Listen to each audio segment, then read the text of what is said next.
Hello दोस्तों, स्वागत है आप सभी का आपके अपने यूट्यूब चैनल जांगड़ा स्टेनोग्राफी के अंदर। आज हम मॉडर्न वॉल्यूम फर्स्ट का पैसेज नंबर 5 की डिक्टेशन करेंगे। Ready for that? 5 seconds to go.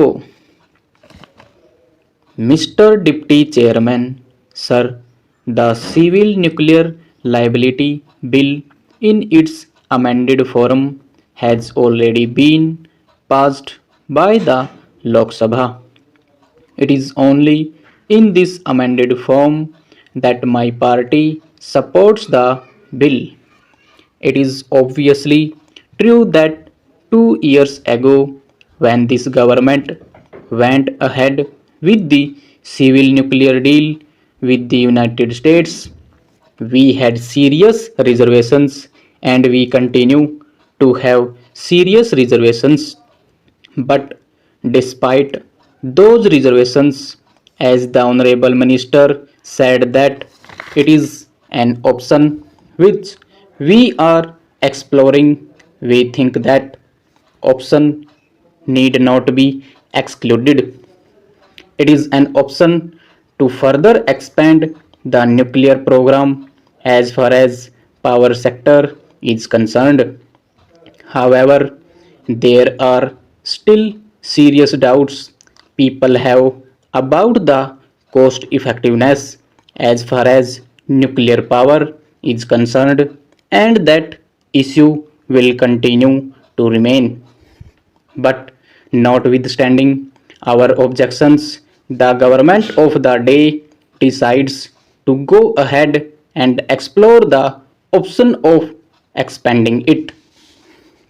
We therefore, sir, for more than one reason have agreed today in this house to the amended proposals of the minister, particularly because a large number of concerns that we did so and expressed to the honorable minister have been substantially accommodated by the government. Secondly, sir, it is the government of the day which decides the policy, and so it is very much within its right to explore the option of expanding the nuclear program. Thirdly, sir, irrespective of our reservations, we already have the nuclear program so far as nuclear power is concerned.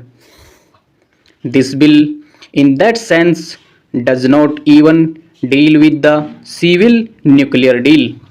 This bill essentially deals with the principal question as to whether it is existing or it is expanded, and in the event of a nuclear incident, how are the victims of that accident going to be compensated in an expeditious manner.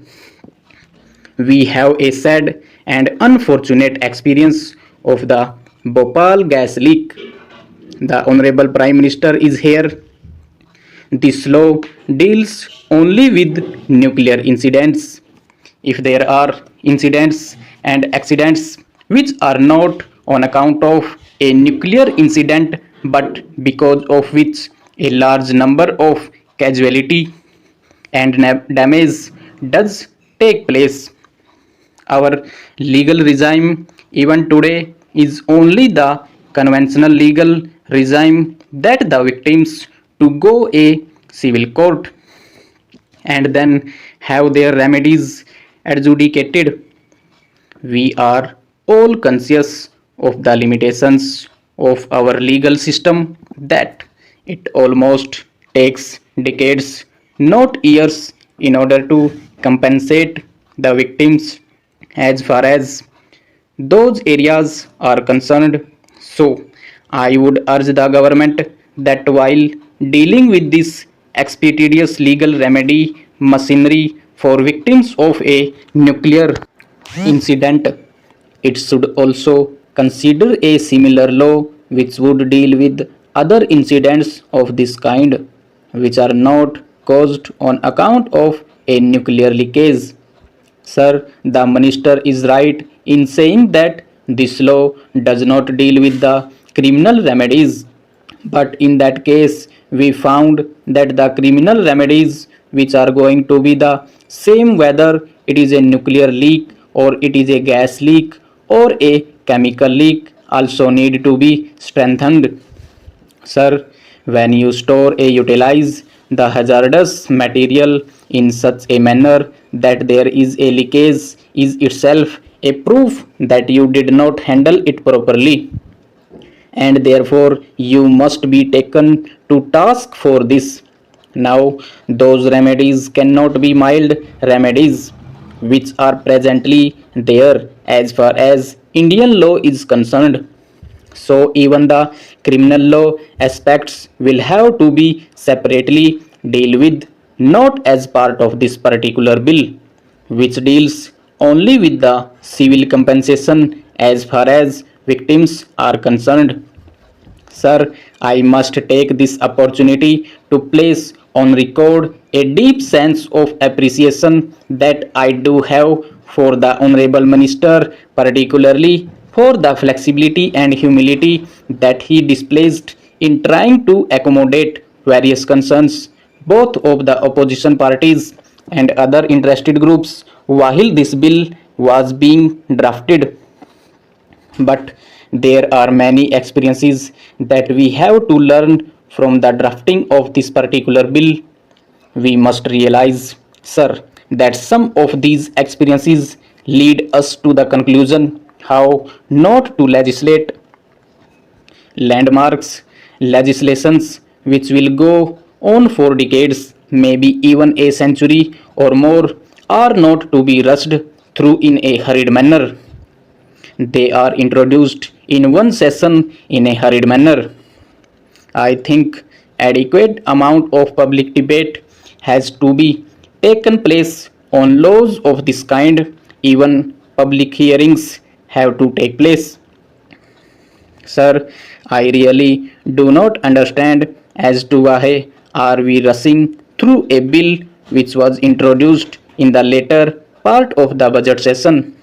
The government must come clean and say why it must be cleared in the monsoon session itself, and it cannot wait. So, sir, I sincerely feel that this is not the appropriate time to legislate this law.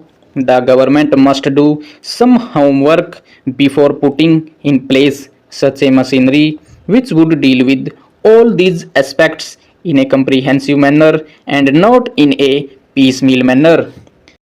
तो दोस्तों ये exact 100 की speed पे passage बोला गया था और आशा है कि आप सभी ने अच्छे से लिखा होगा। अगर नहीं लिखा गया तो आप इसकी बार बार प्रैक्टिस करेंगे तो you will definitely master it. Okay, तो thanks a lot, subscribe my channel for latest update and latest video. Thank you.